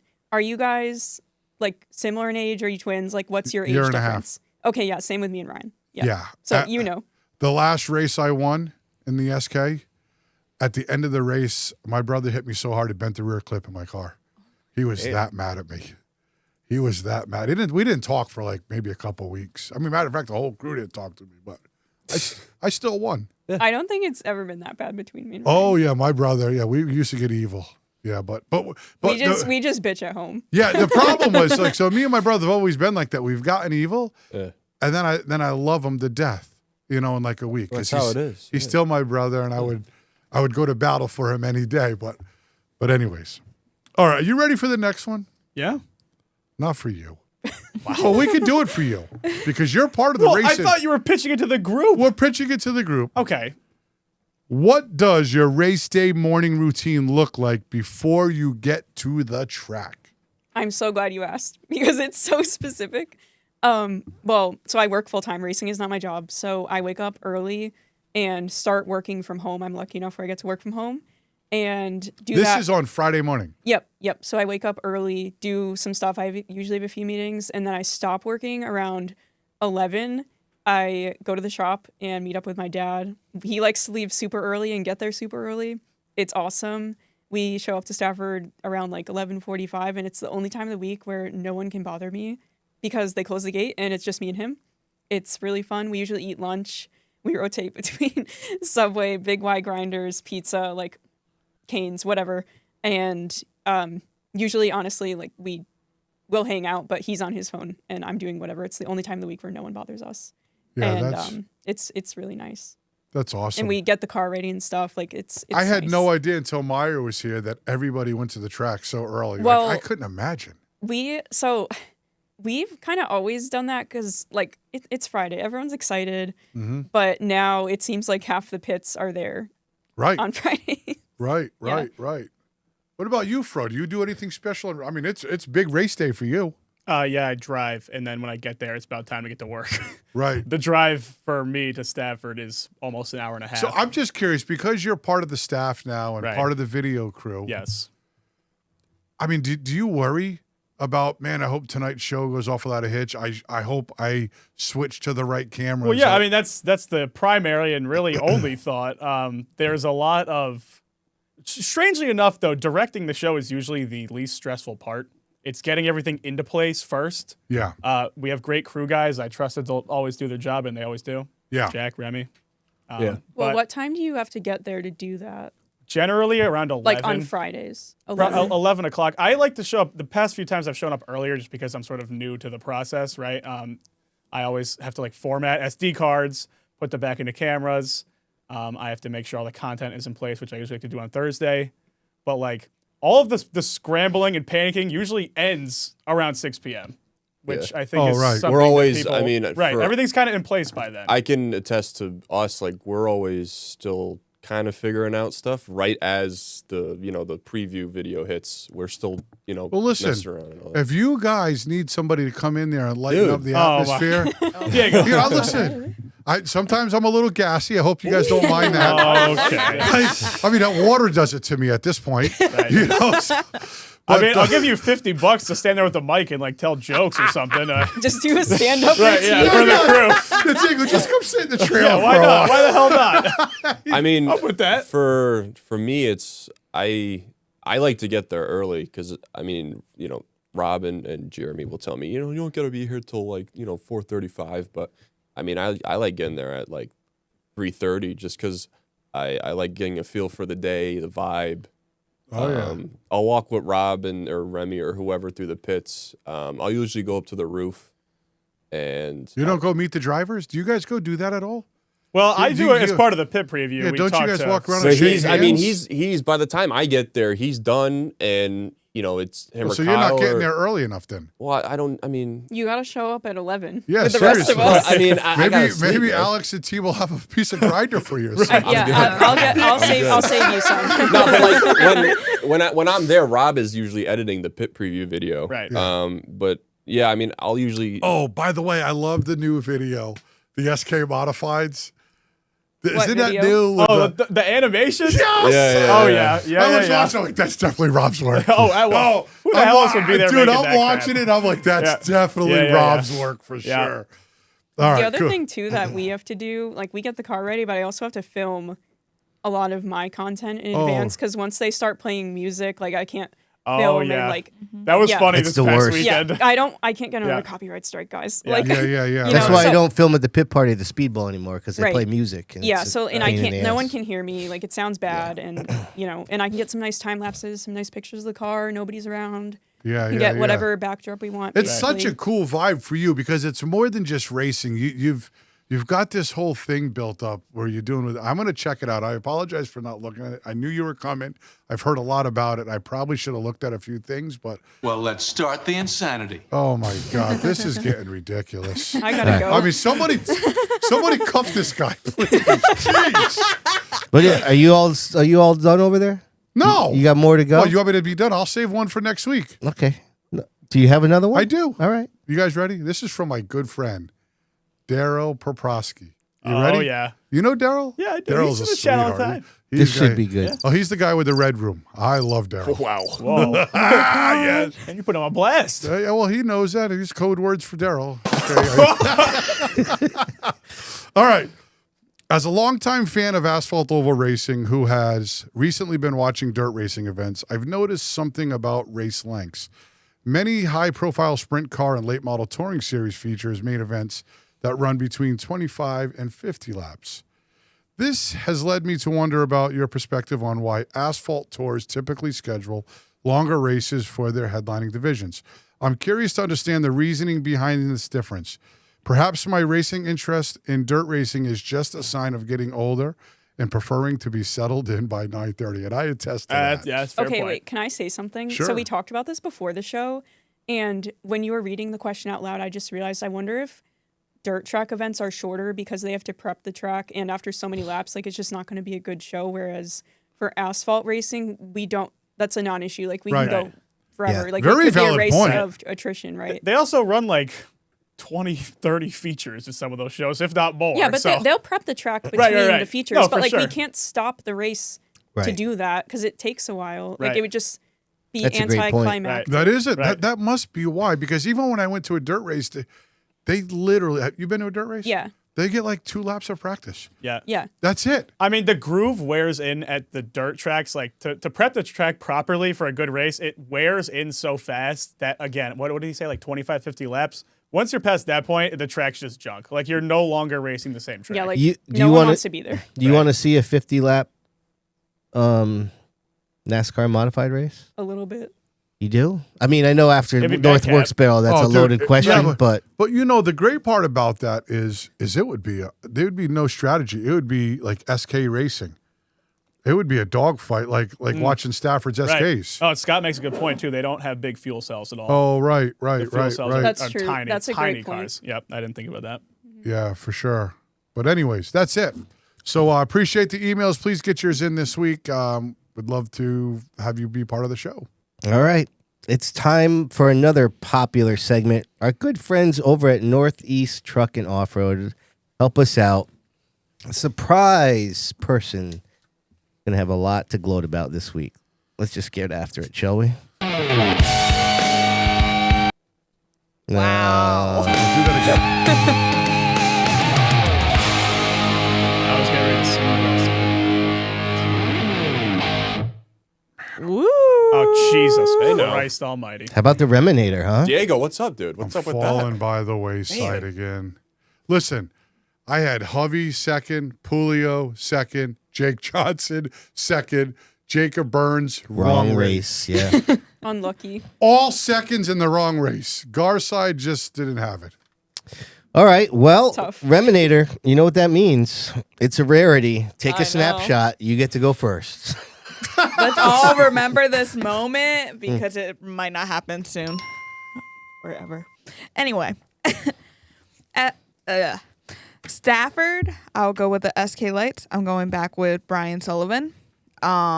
Waterford, I'll go. I don't know if I'm going to be able to say his name. Do it. Devin Deschare? Do you The see? Shays, he's going Shays. 3. You got him for 3 Yeah. feet. Do you see an R in that? I'm just asking. That is not the question to ask me. My okay. Where am I? Sorry. Monaco, Jake Johnson, Stafford Limited Late Model. I'm going with Kevin Cormier, and then I think the legend cars are racing. Zach Martinez. Very good. Nailed it. Okay, great. This is Because gonna I was this is gonna be overthinking this. painful for I me. know. All right. I'm it up. my turn? No, I'm up next. All right, good. I'm going with the Pride of Italy in the SK race at Stafford. Going Palmer for a return engagement at the bowl. He's coming back? I hope so. You called him. I'm just saying. I picked. What Dude, if you're he doesn't such a- show up? I'm just saying. you I'm called him. picking Jason Palmer Dude, for you the late called him. models. The Pride of Italy. Who's that? Marcello. You don't know? Oh, Marcello? Yeah. You might be the only Well, one I in this mean- room that didn't know that. Well, I mean, Pulio could be the Pride of Italy too. Right? Yeah, but I should have known that. Go ahead. Can I talk this much during your picks? Shut the hell up. I'm taking Hirschman. Monaco Mods, Thunder Road. Eric Burnt, SK's at the bowl. And then you ready for this? Yeah. Second wild card pick. Your boy Scott Studio in the Crown Vics at the Again. bowl. Yeah, why not? I haven't seen anybody beat him yet. Let's go. Studio. All right, cue up the Phil Collins. Let's giddy up. Am I next? Nope, Jack, you're up. Oh wow. All right. See, when you don't you don't do good, you gotta wait. So Stafford limited lates, Matt Clement. Chalk. Waterford SK's Timmy Jordan. Mm-hmm. Touring the Tri-Track Series, Jake Johnson. SK Lights at the Speedbowl, Tyler Chapman. And then Streeters at Stafford, Travis Downey. Poor Jack. Okay. Poor Jack, you ready? Yeah. You're next? No, Diego, you're up. we're last again. I have buddy. a lot of duplicate picks, and I'm not changing them. Well, that's why you remain at the Okay. bottom of the standings. We've gone over this every week. I'm going from the bottom to the top on my list. Mm-hmm. Okay? Sure. My wild card is SK Light at Stafford, and it's Brian Sullivan. My other wild card, this is a Stafford kind of day for me, is my limited late models. I'm going Jeremy Lavoie. Nice. Okay. The touring series, Tri-Track, Matt Hirschman. Yeah, say something smart. I don't care. Okay. What? I didn't say Hit one of anything. your I thought you stupid- said you were going to hit- talk during his pick. Yeah, hit one of your stupid buttons. I'm too tired. Waterford Speedbowl. I'm with Remy on this one. Legend cars. Zach Martinez. You want to keep working here.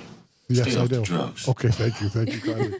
I'm going to stick with what I've been doing here with all our guests. Yeah, because it's working out well for you. It has. You're One- tied for last place. So. 1 and a 2. Yep. This week, Alex, don't let me down. Bottom of the barrel. I No. see. Oh no, no. Alex Fearn, you finished on the podium last week, right? We All did. right. She's on a roll. Late model, Alex Fearn. Good for you, man. Yep. Solid group of picks right there. Hell yeah. Thank Go you. ahead, Rob. Thank you kindly. What? Alex, I almost picked you too, so that should indicate how your week will probably go. Well, you didn't. I did not, but Diego did, so I assume it's going to be dumpstered anyway. Oh, that's not Right. true. Anyway, here's who I did pick. It's a holiday weekend. You can't do this. I'm sorry. On Memorial Day weekend, guys. Now, this is my last week of pseudo experimental picks, so I'm going to have to lock in after this. Actually, this is a pretty chalky list already. What does Stafford that even Speedway, limited late models. I got Matt Clement. SK Mods at the Bowl. I got Paul Kashiba. Why the hell not? Do you know that he's running? I don't know. Maybe. That's a good pick, though. How much worse can I go? Yeah, good pick. Me and you look like we're bringing up the cellar again. Is he not running? I mean, I made No, the I don't know. picks. He may as well probably- tell He's me. not. probably He's is. not running a full season. So I just. Okay. Paul, if you're watching this, please. Race. Yes. Now I'll do my wild card picks before I get to my incredible touring series pick. Okay. Stafford Speedway and the Street Stocks. I got Tyler Trott. Who even knows if he's racing? He's ran the last two. Why would he not? Street Stock. Well, he did that. He didn't- had I think he's getting that married rental though. thing, right? He didn't say he was running the full season. He has Right. he has a good car though. But I think he's getting married this Okay, I guess weekend, that's so more maybe important. not. Sorry, go ahead. A lot of talking during his picks. Hopefully I didn't curse the wedding then. I mean, jeez. These picks don't matter, Diego. It's fine. Jordan Hadley in the Street Stocks. Okay, another Chalk chalker. City. And my touring series pick will be for the Granite State Pro Stock Series with Nice. Casey Call. Wow. You like that? Wow.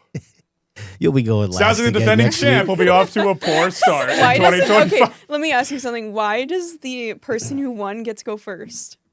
I feel like the person who did the worst should go pick first. No, because No, then- because then you can adjust your picks. I guess. Sorry. They don't because I'm they're just terrible at laughing this game. I mean, Yeah. I'm an idiot. I didn't even I misread the log and I picked a SK Lights for not even Yeah. running. So you're not that listen, good at this game. No, Yeah, I mean, yeah. Sid, I am atop of the leaderboard. Okay, so but it's you can't, May. You can't chat. It's Listen, May, dude. That's I am true. winning. That's true. He Man. is. I'm he is top of the leading. board. So The He is sun, leading. hey, listen, Tough. the sun's got to shine on a dog's ass every Right. now and then. guys, who went 0 for 5 last week? Not me. So Oh my God! Chirping, He is huh? firing off the cannon. I'll be here all day chirping, guy. All right. Don't test me. You get a participation trophy for leading the standings in May. Good for you. He gets the All stage right. win. I do. All right. It's points. All right. What's next? This I is don't know. great. I No just one feel else like wants to I'm hear almost to this the point where I can start like nonsense. weaponizing the bad luck. Jeez, All right. Jack was getting testy there. Reminator, get yourself ready. No. All right. I love this part of the show.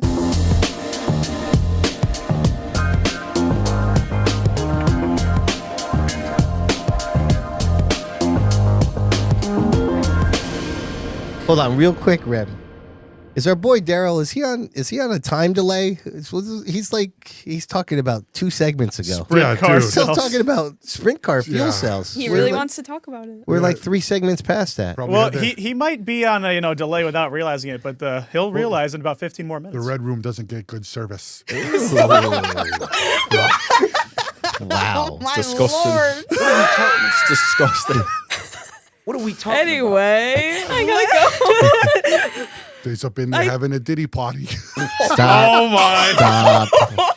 Wow. All right, sorry. Anyway, I want to say a special thank you to Riley Generators for sponsoring the Pop Culture Minute. So I was reading an article last night about how 62-year-old Tom Cruise wants to be a part of 100 movies in his lifetime. This made me start thinking about like how many movies he's been a part of so far. And apparently the answer is 51. Check out the big brain on Brad. Go ahead. Dude. His first movie he was a part of was Endless Love, which was released in 1981. Some other movies he has been a part of is The Outsiders, Mission Impossible, Top Gun, Days of Thunder, and so on. He has won 3 Golden Globes. Fun fact, despite Tom Cruise being nominated for 3 Academy Awards, he has never won any. Oh, he's not So- a good actor, so that makes sense. That was nice. Sid. That was nice. So I was just going to ask, what is y'all's favorite movie that Tom Cruise has been a part of? The Firm, By the way, hands down. you heard it here first. Top Gun 3 is being made in the works. So Okay, great. Thought I'd put that out there. Bad idea. I didn't see Top Gun 2. Makes money. Yeah. Yeah. So I would probably, it's either The Firm or A Few Good Men, still pretty awesome, but probably The Firm. The Firm is just S tier. The book is so good too. I read that on vacation and ignored my whole family for the whole week because it was so good. Is it bad if I pick a racing movie? The No. Days of Thunder? No. Yeah, I mean, I love I kind of that would movie. expect that. Right. I Now, love that I movie. would be there with you, but he technically was an Austin Powers and Gold member. That's a very iconic film. Okay. Oh my goodness! Come on. What? Fro. Come on. Dude, That's come a on. classic. Outsiders is also That's a good one. Jeremy classic. put Outsiders in the chat. It's a good one. What about you, Rem? I was going to go with Outsiders. You sure you're not going to go with Top Gun? Yeah, why don't we tell the audience what you said before the show? So, I mean, I'll tell them. It's going to come out. That's what she So said. Remy That's what she is said. exactly.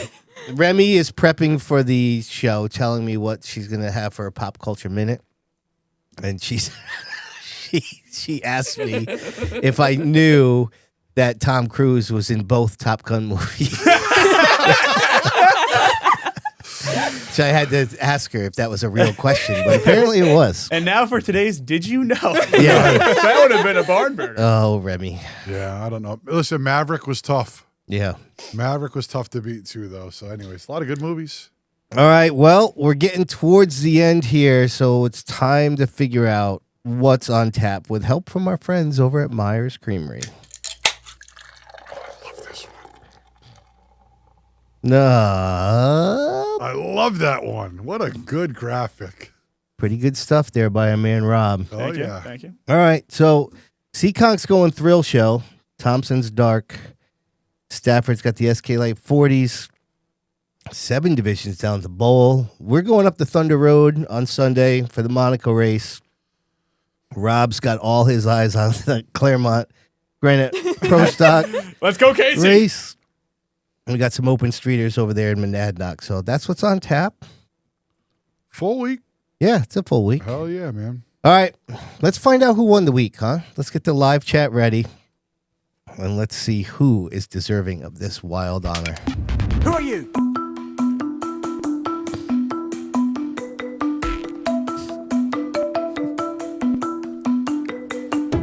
Brought to you by Skate It.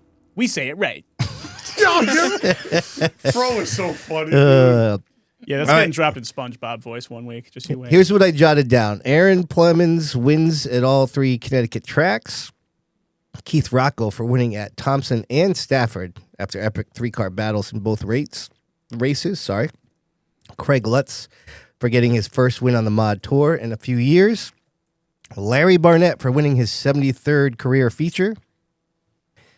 Brad and Corey Caddick for winning on the same day at the Speedbowl. Ron Silk for going 3 for 3 turd-type races at Thompson. And Pro Stock rookie Jacob Burns winning his 2nd feature in 3 races at Seekonk. Anybody else? It's overwhelming on the chat. What about? Did we say Kevin Davis? For, Oh, yeah, that's a good one, Kevin too. Davis. Yeah, How what about Wesley Pruckler for 5th? Yeah. Sure. Listen, that's why we do the segment. Throw in whoever But you I'm want. not picking him. What about also Austin Goff? First win.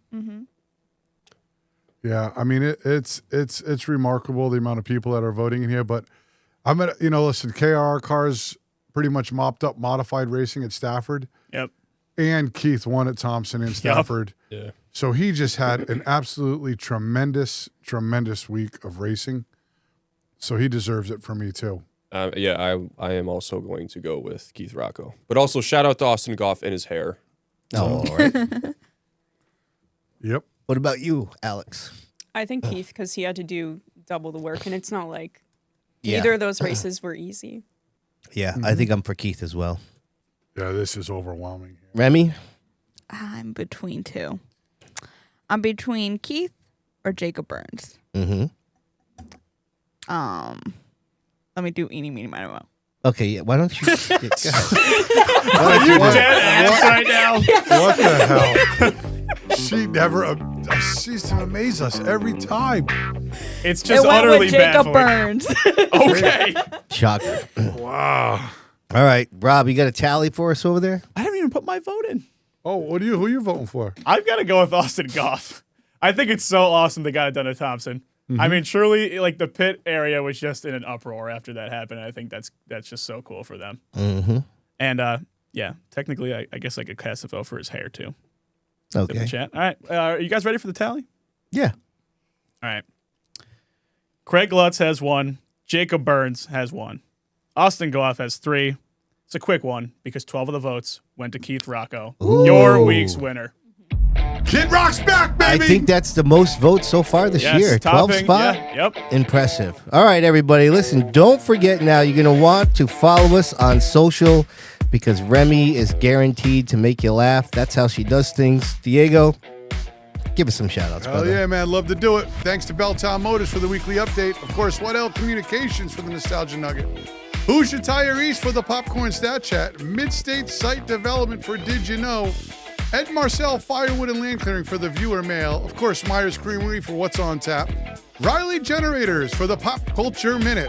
Skank It. Rob loves this one. LLC for Who Won the Week. Welcome back, DRC Electric for the Chalkboard Chatter. Of course, Monaco Ford for always bringing us the results ticker. Northeast Truck and Off-Road, where I'm going to make a comeback for the weekly pick'ems. In your dreams. Yeah. Surf Pro of Norwich for the point standings. Seacon Grand Prix for firing up the hot seat. Thanks so much. And I want a special thanks, who's been a great guest tonight, Alexandra Fearn. Thanks for joining us. Thanks for having me. It was fun. Hell yeah, it was. Of course, I want to give a special shout out to Vault Productions for this kick-out studio. Last but not least, thanks to all you podcast members and the Ferns who are watching in the lounge. Thanks for joining us tonight, everyone. I want to say a special thank you to Seekonk Speedway, Yankee Racer, Speedbowl History, Stafford Speedway, and NASCAR Regional for the videos tonight. Well done, Remy. We're looking forward to heading up and having another trip to Thunder Road. We'll go over the week's action next week. Remy has forced me to do stuff. We'll see you then. See you later.